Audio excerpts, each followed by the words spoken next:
جیسے کہ ہم سب نے سنا کہ مبارک ہے وہ آدمی جو شریروں کی صلاح پر نہیں چلتا. مبارک ہے وہ آدمی جو شریروں کی صلاح پر نہیں چلتا اور خطا کاروں کی راہ میں اور ٹھٹھا بازوں کی مجلس میں، بلکہ خداوند کی شریعت میں اس کی کیا ہے، اور اسی کی شریعت پر کیا رہتا ہے. آگے کیا ہے، وہ اس درخت کی مانند ہے. کس درخت کی مانند ہے؟ پانی کی ندیوں کے پاس لگایا گیا ہے، جو اپنے اور جس کا آگے کیا ہے، تو جو کچھ وہ کرے بارور ہوگا. آگے شریروں کے بارے میں، شریر ایسے نہیں بلکہ وہ جسے ہوا اڑا لے جاتی ہے. اس لیے شریر عدالت میں قائم نہ رہیں گے، نہ خطا کا صادقوں کی جماعت میں، کیونکہ خداوند صادقوں کی راہ جانتا ہے پر شریروں کی راہ نابود ہو جائے گی. تو میرے عزیزو، آج جو ہم نے یہ زبور سنا ہے، یہ حقیقی مبارک حالی ہے. یعنی کہ خدا اپنے لوگوں پر، خدا ہم پر کیسے نگاہ کرتا ہے، ہم اس میں سیکھیں گے. پرانے عہد نامہ میں جو لفظ مبارک کے لیے استعمال معروف ہوا ہے، یہاں پر وہ نہیں بلکہ یہاں پر لفظ عاشرے اس کے لیے استعمال کیا گیا ہے. کون سا لفظ استعمال کیا گیا ہے؟ عاشرے، جس کے میننگ ہے برکت، باطنی لحاظ سے آسودہ شخص، بڑھتے رہنے والا شخص، ترقی کرنے والا شخص، ٹھیک سمت میں یعنی کہ رائٹ سائڈ پر جانے والا شخص، خوشحال رہنے والا شخص، مضبوط اور ثابت قدم رہنے والا شخص. یعنی کہ ایسا شخص جو مضبوط ہے، جو ترقی کی راہ پر گامزن ہے، جو ترقی کرتا جاتا ہے، جو بڑھتا جاتا ہے، اسے کیا کہا گیا ہے؟ مبارک، جس کے لفظ عاشرے استعمال ہوا ہے. یعنی کہ مبارک ہے وہ شخص جو خداوند میں ترقی کرتا ہے، جو اس میں بڑھتا جاتا ہے، جو اس میں مضبوط ہے، جو اس میں سل ہے، کھڑا ہے. ہم دیکھتے ہیں پہلی 3 آیات میں یہاں پر لکھا ہے، پہلی 2 آیات میں مبارک ہے وہ شخص جو شریروں کی صلاح پر نہیں چلتا اور جو خطا کاروں کی راہ میں کھڑا نہیں ہوتا اور ٹھٹھا بازوں کی مجلس میں نہیں بیٹھتا. فرسٹ تو یہاں پر لفظ استعمال مبارک ہے وہ جو شریروں کی صلاح پر نہیں چلتا. یعنی کہ یہاں پر واک کا ذکر ہے، چلنے کا ذکر ہے. پھر اس کے بعد مبارک ہے وہ شخص جو شریروں کی صلاح پر نہیں چلتا اور خطا کاروں کی راہ میں کھڑا نہیں ہوتا. پھر اس کے بعد سٹینڈ ہے، کھڑے رہنے کا ذکر ہوا ہے. پھر لاسٹ میں ذکر ہوا ہے جو ٹھٹھا بازوں کی مجلس میں نہیں بیٹھتا. پھر اس کے بعد سٹنگ کا ذکر ہے. یہ 3 آیات ہمیں جو ہے، جو 3 حصے ہیں، ہمیں چلنے کے بارے میں، کھڑا رہنے کے بارے میں، بیٹھنے کے بارے میں سکھاتی ہے کہ ہمارا کھڑا ہونا کیسا، ہمارا صلاح لینا کیسا ہے، ہمارا بیٹھنا کیسا ہو. سو یہ جو اس حوالے میں ذکر ہے، شریروں کی صلاح پر نہیں چلتا، خطا کاروں کی راہ میں کھڑا نہیں ہوتا، ٹھٹھا بازوں کی مجلس میں نہیں بیٹھتا. یعنی کہ جو ترقی کی طرف ہے، جو ان چیزوں پر عمل نہیں کرتا، اس کا ذکر ہم دیکھیں تو پرانے عہد نامہ سے ہی شروع ہو جاتا ہے. کھڑے ہونے کا ذکر، بیٹھنے کا ذکر، صلاح لینے کا ذکر. جب ہم پیدائش کی کتاب اس کا 13 باب اس کی 10 آیت سے دیکھتے ہیں تو وہاں پر ایک واقعہ رونما ہوا ہے ابراہم اور لوط کے درمیان. واقعہ کیا ہے کہ ابراہم کے جو نوکر ہیں، جو چرواہے ہیں، ان کے درمیان اور لوط کے جو چرواہے ہیں یا نوکر ہیں ان کے درمیان لڑائی ہوئی ہے. تو یہ واقعہ جب ابراہیم اور لوط کے درمیان پیش کیا گیا ہے، ان کے سامنے یہ واقعہ لایا گیا ہے، جب صلاح کے لیے، جب فیصلے کے لیے ان کے درمیان یہ بات کو رکھا گیا ہے، تو ابراہیم نے اس سے کیا کہا ہے کہ تیرا اور میرا اکٹھا رہنا مناسب ہے، تو تو اپنی راہ چن لے. اگر تو دائیں جائے گا تو میں بائیں جاؤں گا، اگر تو بائیں جائے گا تو میں دائیں جاؤں گا. یعنی کہ اب رستے اختیار کرنے کی بات ہو رہی ہے، رستے اختیار کرنے کی بات ہو رہی ہے. لوط نے نظر اٹھا کر دیکھا اور یردن کی ساری ترائی کو دیکھا، جہاں پر مصر کے باغات مصر کی طرح یعنی کہ ترائی تھی، خوشحالی تھی، اور خدا کے باغوں کی طرح وہاں پر عجیب و غریب یعنی کہ بہت زیادہ ہریالی تھی. گناہ کہاں سے شروع ہوتا ہے؟ نظر اٹھانے سے، دیکھنے سے. جب ہم کھڑے ہو کے دیکھتے ہیں تو گناہ اسی وقت شروع ہونا ہو جاتا ہے. یعنی کہ اس نے نظر دوڑا کر اس علاقے کی ترائی کو، اس علاقے کی ہریالی کو، اس علاقے کے باغات کو تو دیکھا ہے، لیکن وہاں کے لوگوں کو نہیں دیکھا.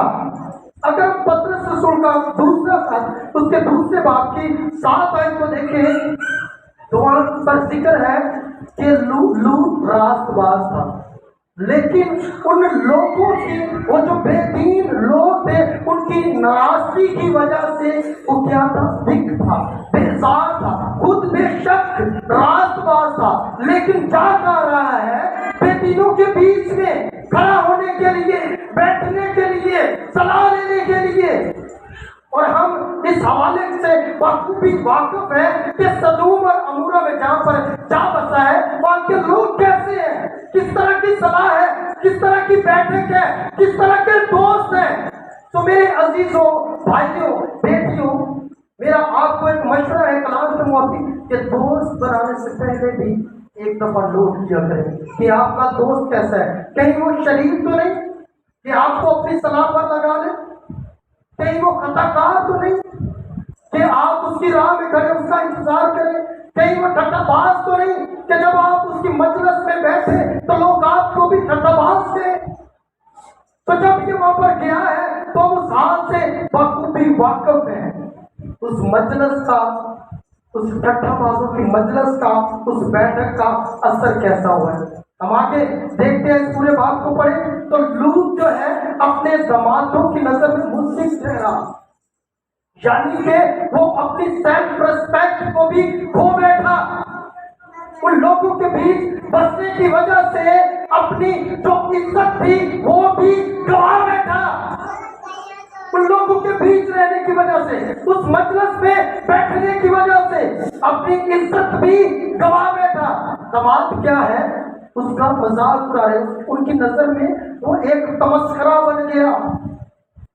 اب بیوی بھی وہی رہ گئی. کیوں؟ ٹھٹا بازوں کی مجلس میں، خطا کاروں کی راہ میں، شریروں کی صلاح میں. اثر ہوتا ہے کمپنی کا یا نہیں ہوتا؟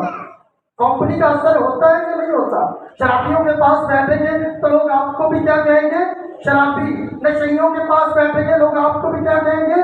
نشئی. ڈاکوؤں کے پاس بیٹھیں گے تو ڈاکوؤں کے ساتھ بیٹھنے والے کو لوگ کیا کہیں گے؟ ڈاکو. جس طرح کے لوگوں کے پاس بیٹھیں گے، جس طرح کی صلاح ہوگی، جس طرح کا مشورہ ہوگا، جس طرح کی راہ ہوگی، اس طرح کے ہی لوگ آپ کو ملیں گے اور دوسرے بھی آپ کو اسی طرح کا ہی کہیں گے، بے شک آپ راست باز کیوں نہ ہو. تو میرے عزیزوں، ہم نے اس حوالے میں دیکھا کہ شریروں کی صلاح پر نہیں چلنا، خطا کاروں کی راہ میں کھڑا نہیں ہونا، ٹھٹا بازوں کی مجلس میں نہیں بیٹھنا. آگے لکھا ہے بلکہ خداوند کی شریعت میں اس کی خوشنودی ہے اور اسی کی شریعت پر دن رات اس کا دھیان رہتا ہے.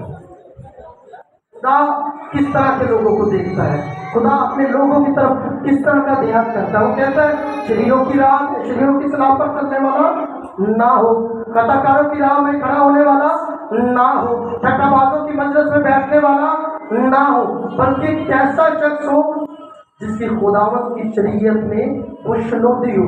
اگر ہم زبور کی کتاب 119 زبور اور اس کی 162 آیت کو دیکھیں تو وہاں پر لکھا ہے کہ تو اے خداوند، یہاں پر لکھا ہے کہ میں بڑی لوٹ پانے والوں کی مانند تیرے کلام سے خوش ہوں۔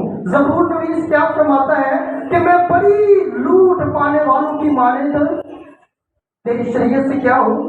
خوش ہوں، بڑی لوٹ، یعنی کہ جیسے جنگ کے لیے لوگ نکلتے تھے، اس وقت کے دور کے بارے میں بات ہو رہی ہے، جنگ کے لیے لوگ نکلتے تھے جب وہ بہت سارا مال و اسباب لوٹ کر لاتے تھے، بہت سے لوگوں کو بندی بنا کر لاتے تھے تو لوگ خوش ہوتے تھے۔ زبور نویس کہتا ہے اپنی شاعری میں، یہ شاعری ہے اس کی، وہ اپنی شاعری میں بیان کرتا ہے کہ میں ان کی مانند خوش ہوں جو بڑی لوٹ کو حاصل کرتے ہیں۔ پھر اس کے بعد ہم 164 آیت کو دیکھتے ہیں، وہاں پر لکھا ہے میں تیری صداقت کے احکام کے سبب سے دن میں 7 بار تیری ستائش کرتا ہوں۔ میں تیری صداقت کے احکام کے سبب سے، یعنی کہ میں تیرے کلام کے سبب سے دن میں کتنی بار؟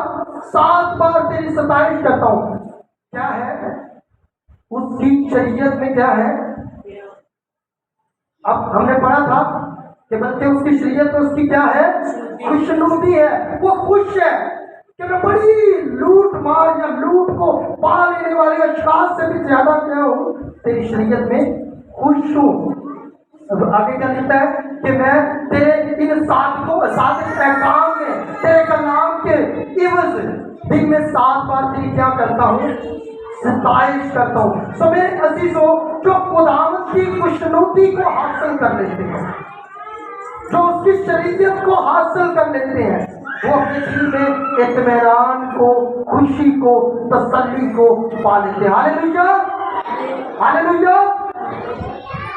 اگر ہم کلوسیوں کی کتاب، کلوسیوں کا خط، اس کا 3 باب، اس کی 16 آیت کو دیکھیں تو وہاں پر لکھا ہے کلام کو اپنے دل میں کثرت سے بسنے دو، یعنی کہ اس کی شریعت کو، اس کے احکامات کو اپنے دل میں کیا کرو؟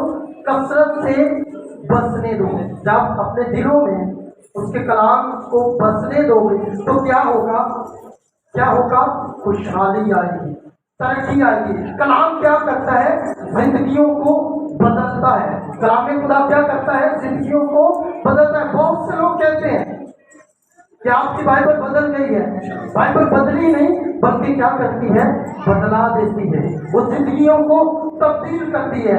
2022 سال ہو گئے لوگوں کو اس بات پر زور کر دیتے ہوئے، بہت سے لوگوں نے اس کے بارے میں بیان دیے بائبل بدل گئی ہے، بائبل بدل گئی ہے۔ آج تک کوئی ثابت نہ کر پایا کہ بائبل بدلی ہے، بلکہ بائبل نے لوگوں کو بدلا ہے۔ ہاللیلویا۔ تو بائبل بدلنے کے لیے زوردار تعریف ہے۔ اب ہم نے آگے اس حوالے کو پڑھا تھا، تو جو کچھ وہ کرے وہ بار بار ہوگا۔ وہ اس درخت کی مانند ہے جو پانی کی ندیوں کے پاس لگایا گیا ہے۔ یہ صادقوں کے بارے میں ذکر ہے۔ کن کے بارے میں؟ صادقوں کے بارے میں ذکر ہے۔ کہاں پر لگایا گیا ہے؟ پانی کی ندیوں کے پاس۔ تو جو درخت پانی کی ندیوں کے پاس لگایا جاتا ہے، کیا ملتا ہے اس کو؟ خوراک ملتی ہے، پانی اور ہوا۔ درخت کی خوراک کیا ہے؟ پانی۔ تو جب اس کو پانی ملتا ہے، ترائی ملتی ہے، تو وہ بڑھتا ہے، پھلتا ہے، پھولتا ہے، اور جب وہ بڑھتا، پھلتا، پھولتا ہے تو اس سے پھل بھی لگتے ہیں۔ بہت سے پرندے آ کر اس پر بسیرا بھی کرتے ہیں۔ کئی لوگوں کو چھاؤں دینے کا، دھوپ سے بچانے کا وہ سبب بھی بنتا ہے۔ اور جب اس کی جڑیں پھیلتی ہیں تو جو کچھ وہ کرے وہ بار ہوگا۔ تو اس کی جڑیں پھیلتی ہیں، وہ ترقی کرتا ہے، ترقی کی راہوں پر گامزن ہوتا ہے، بڑھتا جاتا ہے، ترقی پاتا جاتا ہے۔ آگے ہم نے دیکھا اس لیے شریر عدالت میں قائم نہ رہیں گے، شریر عدالت میں قائم نہ رہیں گے۔ ہم پرانے احترامہ میں دانیل نبی کا صحیفہ، اس کا 5 باب، اگر اس کا بغور مطالعہ کریں تو وہاں پر ایک بیلشازر بادشاہ کا ذکر ہے۔ کس کا ذکر ہے؟